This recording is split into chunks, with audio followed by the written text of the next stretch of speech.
Now in this video we will be talking about explainability and interpretability. So what these terms tell us, let me just give you a go through. So basically these terms help us understand. So suppose you have built a model and you want to know which set of features or which feature is basically impacting that given result. So suppose you are predicting whether the given account is eligible for credit card or not. So let's say you have given set of point like what is your salary, what is your age, what is your educational background, and based on that you want to know whether you are eligible for credit card or not. So suppose you have given this value and the end outcome is not eligible. So now we want to understand what set of feature has impacted giving such result, right? And that is what this explainability and interpretability comes in. So this terms will help us understand the result that you have got, what feature is impacting more and what not. Okay, so let's understand what it says. Okay, so explainability in AI and machine learning refer to the model capability to classify or justify a prediction or decision in a way that human can comprehend. So it's about making the model output understandable and clear. So unexplainable model should provide insight into how and why it arrived to a particular outcome. So this attribute is crucial for ensuring transparency, trust and accountability in machine learning or AI systems. So it also aids in identifying potential biases, error or limitation within the model.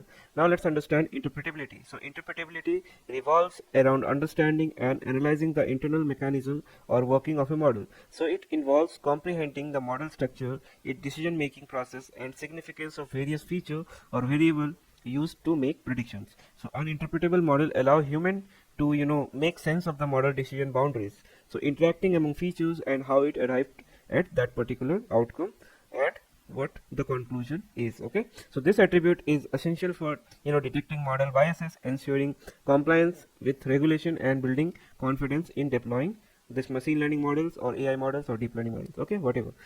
Now there are categories of explainability and interpretability methods. Okay, so we will understand each of them. So first is global explainability, interpretability. Okay, so the first one, so what it says, it understands the overall behavior and performance of the model across entire data set. So it involves assessing model the performance on average and the relative importance of different feature on a broader scale. Global interpretability analyze the model internal structure, feature importance or relationship across the entire data set, and this include grasping the overall decision making process and pattern within the model. Now what is local explainability and interpretability?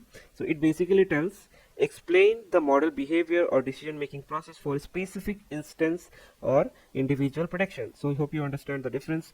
In global you basically it basically define conclusion for overall data set, but for local it define conclusion for single row. Okay, so that is main differences. Okay, so it aimed to provide insight into why a particular prediction was made for a specific data point. So for example, we have a data set called credit card eligibility prediction. Okay, so suppose I have given my age, my name, where I working, what is my salary range, what is my education background, how much experience I have. Okay, such data I have provided and the outcome will be whether I am eligible or not eligible. So suppose I have got a result that I am not eligible. Now I want to know the reason, right? So what you will do, you will go to do implementation of this method and you will get to know which feature is impacting the result to be not eligible. Okay, and that is what this local explainability tells. Okay, it tells about particular row.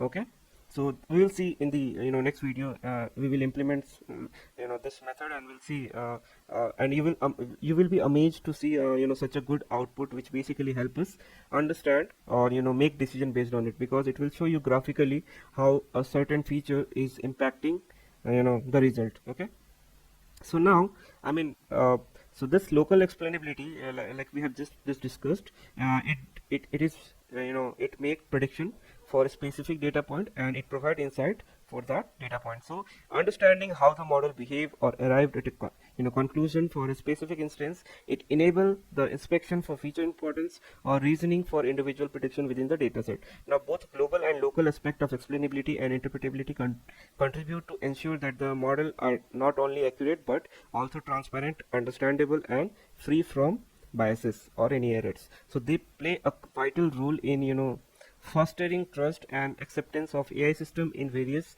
application and domains. Okay, so there are different type of terms that we should be care of. Okay, so let's understand these terms. So in global explainability and interpretability, there is a term called feature importance. So what it is, so this basically a method, okay, which assesses the significance of each feature in the model prediction, and it provide a ranking of feature based on their contribution to the model performance. So technique like permutation importance or Gini importance help quantify the impact of feature on the model output. Now next we have partial dependence plot, okay, PDPs. So these plot will visualize the relationship between specific feature and the predicted outcome while considering average effect of other features. So the PDPs illustrates how the target variable changes with variation in a single feature while holding other feature constant. Okay, then we have global surrogate. Okay, so in complex model where interpretability is challenging like deep neural network, a global surrogate model such as decision tree or linear model is trained to approximate the behavior of complex model. So this surrogate model offer more interpretable representation of the complex model prediction. Then we have visualization. So visualization, it's a representation of model aid in understanding their internal structure and decision making process. So for instance, visualizing decision tree showcase the branching logic that lead to a specific prediction based on feature condition. Then we have model agnostic technique. So what it is, so this method aim to explain prediction of any model without considering underlying model model's architecture or complexity. So technique like SHAP or LIME fall into this category, and they provide insight into feature importance or decision relationally on individual prediction. So let's understand LIME and SHAP. So basically we will be in the implementation part we will be focusing on these two you know libraries. So what is LIME? So LIME is also called as local interpretable model agnostic explanation. So LIME generates locally interpretable model which is around individual prediction made by complex model. It approximates the behavior of the black box model within a local region, providing explanation for a specific instance. Then we have SHAP, which is the full form is Shapley additive explanation. So SHAP values quantify the impact of each feature on a specific prediction across all possible combination of feature, and they offer a unified measure of feature importance for individual instance. So now both LIME and SHAP are model agnostic and focus on explaining specific prediction rather than global behavior of the model. So these techniques aim to improve the transparency of model learning, enable user to understand why a model made specific prediction, and fostering trust and reliability in their application. Okay, we implementing SHAP and LIME, and these are popular library for interpretability and explainability. And why do we need it? Because somebody, let's say somebody is asking you, can you give me reasoning behind why model has classified or predicted that particular class 1 instead of class 2 or class 2 instead of class 1 and vice versa, and if it is continuous, then why it is predicting that value. So you need some reasoning, right? Why model is giving me that value. So here's SHAP and LIMEs come in. Okay, so this will help us get the reasoning why that particular certain data point has predicted or classified class 1 instead of class 2. So you will have all the understanding, right? So let's do that. So first of all, what we need to do is we need to install SHAP and LIME. So for that, let's do pip install. Okay, LIME, and then pip install SHAP. Okay, so let's install all these two libraries. Now after that, what we need to do is, okay, it's saying no matching distribution found for it. Okay, let me Google it. Pip install LIME.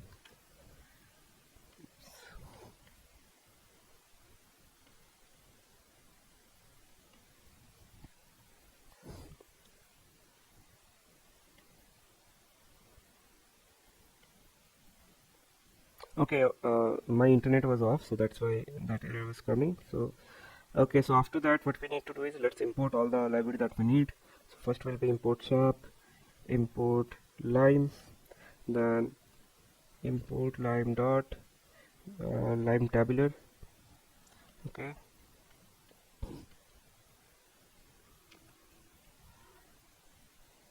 Okay, and we need one model, so let's do a random forest classifier. So from sklearn. Okay, so both of the library installed. Let's delete.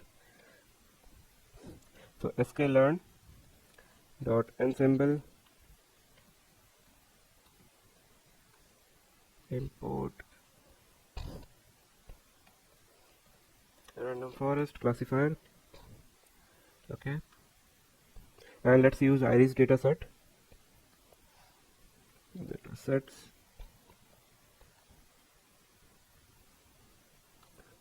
Now we need to import train test split as well.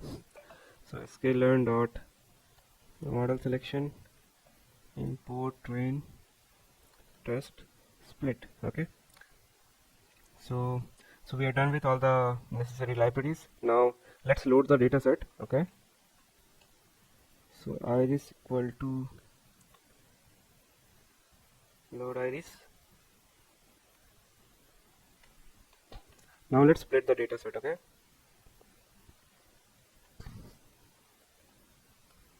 so for that it will give us xtrain, xtest, ytrain and ytest.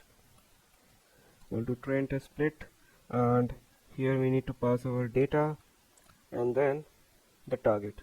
Okay, then test size 0.2 and random state, let's say 42. Okay, so we are done with the splitting part as well. Now let's train the random forest classifier. Okay, so let's say CLF equal to random forest classifier. Let's say I need 100 decision tree.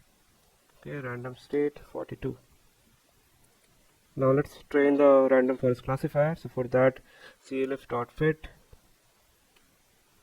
xtrain and ytrain. Okay, so the training is done. Now what we need to do is, so let's first go with Lime. Okay, so you know, right, I mean, Lime is helpful for when you want to see, you know, reasoning for a particular row. Okay, and the other one, that is, you know, the SHAP, is considered when we want to understand the reasoning for whole data set. Okay, so one is for single row and another one is for whole data set. Okay, so let's go with Lime first. Okay, so it is for explaining single prediction. Okay, so let's create an instance. Lime dot Lime tabular. Okay, then we need to call the explainer Lime tabular explainer. We need to pass our train set. Okay, feature names will be iris dot feature names, and then we also need to pass the class names. Okay, so for that, class names equal to iris dot target names. Okay, so you can see here it will show us all the classes Setosa, Versicolor and Virginica. Okay, so these are all three classes we have in our iris data set. Now let's say I want to see what reasoning it gave for, you know, row number 1. Okay, so row number 1 means I will be taking 0th row from xtest. So this will be the input that I will be feeding. Okay, so for that, exp equal to explainer. Okay, I have to run it. Explainer, and inside explainer we need to call one more function, explain instance, and then inside that we need to pass our xtest row 1. Okay, and then we need the predictions also. Okay, predict probabilities basically. Okay, now after that, let's plot it. So basically, so if you want to visualize the explanation in graphical formats, Lime generally provides some built-in function to visualize the explanation. So one common method is to create a bar chart or similar visualization to display the feature importance scores for that you know, specific prediction, and this might involve using Lime library plotting functionality to create a visual representation of this, you know, contribution. So basically, the show in notebook method, so there is a function is often used in Jupyter notebook or specific environment that support, you know, interactive visualization of Lime explanation. So make sure you are using the code within an environment that support these interactive visualization, or it is compatible with Lime display functionalities. So if the platform or environment you are using doesn't support visualization, it might just display textual explanation uh, like these values, okay, like numbers you will receive. Okay, so now let's dig into the explanation. Okay, now we will call show in notebook, okay, function. Okay, so we have the output, right? Now let's plot it for second row as well. Okay, then we'll understand the explanation. Okay, it has pasted here only, so let me run it again. Okay, so for the first one it is saying versicolor, for the second one it is saying Satosa. So let's understand this output. So the output usually includes the detail about feature that contributed to the prediction for a given instance. Okay, so how to interpret this value? So so there is two things here: feature contribution, okay, and condition, okay, feature condition as well as contribution. So feature contribution says the output display the feature that contributed to the prediction. Okay, so these are the four features that contributed to the prediction. Okay, now what is a condition? So condition describe the range uh, or condition under which the feature applied. So this is the range that or you can say condition under which the feature has been applied. Now what is a contribution? So this particular probability shows the contribution. Okay, so it indicates the impact or importance of that feature towards the prediction. Okay, so we can see that these particular three feature is positively impacting this prediction to be versicolor. Okay, so this indicates that the impact of importance of that feature towards the prediction. So these are the three important feature for receiving this versicolor as a class for that particular row. So a positive value suggests that the feature contributed to the predicted class, and the negative value suggests that the feature is counter to the predicted class. Okay, so you can see, right, what is the reasoning. And now we know what is the reasoning of this particular input giving me output of this particular class. Now you know the reason. Same for this. Now you can see, right, I mean here two features saying it is versicolor, and other two features it is saying Satosa. Okay, but we can see that model has been classified it as Satosa with 100% probability. Okay, which means that petal length and sepal length, you can see the comparison. Okay, these values, so you can see the comparison. It is saying that these two features are classifying it as Satosa by 100%, which means that these two features contributing nothing. Okay, we can see, right, I mean it has 0.21 value, but still I mean it is not contributing much. So a higher petal length, so basically a higher petal length with the range of 4.25 to, let's say 5.10 is positively impacted with the prediction of 0.2. okay, so the higher petal with range of 0.3, okay, 0.3 to 1.30 positively contribute to 0.16, this one 0.16 to the prediction. Same for the third one, the higher sepal length within the range between 5.75 to 6.40 had a smaller positive impact of 0.03. And this is what we can explain to whoever asking how it is impacting to get that particular class as an output. Okay, same with the other ones. So this is how you basically you will be using Lime to understand what is the reasoning behind getting that particular class as a prediction. Okay, now let's move to the SHAP. Okay, so again SHAP is for whole data set. Okay, so let's create the explainer for SHAP. So for that, again let's create a variable explainer, and here we'll create the instance SHAP.explainer. Okay, and here we'll pass our model, that is a random forest classifier. Okay, and with the training data set, then we'll generate the SHAP values. Okay, here, and using the instance we can pass our whole test data set, and we need to make sure it is checking for whole data set. Okay, so we need to make sure check additivity is false. Okay, and we are done.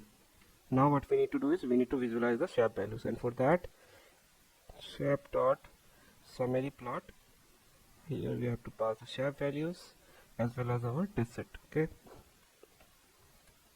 and we are done. So this is the output we have got for our whole data set. Okay, so let's understand this. So again, feature contribution means the output lists the feature along with their respective shape values. Okay, so these are shape values. So shape value basically specifies the shape value for that feature, and positive shape value indicate a positive impact on the prediction. Negative shape value indicate the negative impact. Okay. So the shape value we are saying is generally range between negative and positive value, and typically we can see it is within the range of minus 0.25 to plus 0.25. So representing the influence of each feature on the prediction. So when shape value for multiple features fall within this region, it suggests a balanced influence without any single feature significantly dominating the prediction.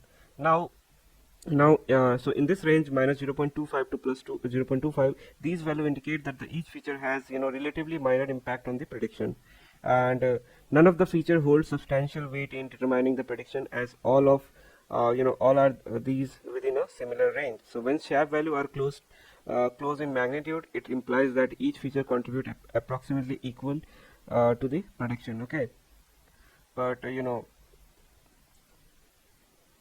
so given that the shape values for all three feature falls within a similar range, it signifies balanced influence where no individual feature significantly drive the model prediction. Instead, the collective contribution of these features determine the final output. But still, I mean, if we see the feature 0, okay, so feature 0 basically mentioning that the shape value for this feature fall within the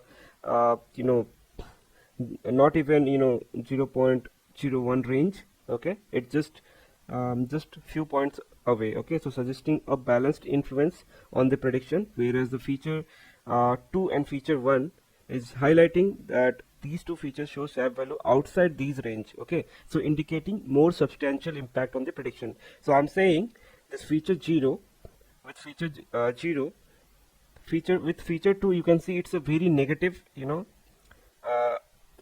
negative influence. So it's showing that feature 0 with feature 2 has a negative impact on the outcome that we are getting. Okay, again feature 0 with feature 1 doesn't have any substantial impact. Feature 2 with feature 0, again they have a good amount of impact. Same for feature 1 with feature 0, the impact is balanced. Again for feature 2, it's more towards the negatively impacting, and again feature 1 with feature 2 is negatively impacting. Same now feature 1 with feature 2 somewhat balanced and more towards the positive, and then feature 1 with feature 1 towards balanced. Okay, so so we can see, right, the feature 1 contribute moderately to the prediction as the shape value remains within a balanced region. So these emphasize that the other two features significantly driving the prediction, notably higher than the feature 1. Okay, so by explicitly pointing these points to the asker, we can confirm that this is how these feature holding positive or negative substantial impact on the model prediction, and this is how it will be interpretable. So it's for whole data set, and this for single prediction. Okay, so hope you guys have understood how to implement and make use of this to get an idea of how and what feature is impacting more to the outcome that we are getting. So see you guys in the next video. Hope you like it. Thank you.